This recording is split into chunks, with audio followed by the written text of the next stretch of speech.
O chvíľu ma čaká koučovacia hodina, takže držte palce, už tu mám všetko pripravené. Mega sa na to teším. Keby to niekoho zaujímalo, kto hľadá coaching, ja sa špecializujem hlavne na ženy a mužov rozvedených, alebo ktorí si prechádzajú rozvodom, alebo sú po prípade v porozvodovej situácii,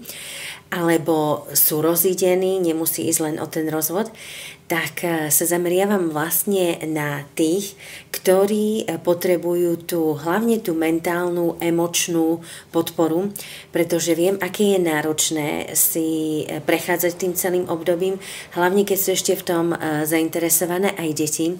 Takže viem byť v tomto nápomocná, kľudne mi píšte, kto má záujem, po prípade, pokiaľ viete o niekom, kto hľadá nejakého kouča, nejakého mentora, ktorý by ho previedol týmto obdobím a znovu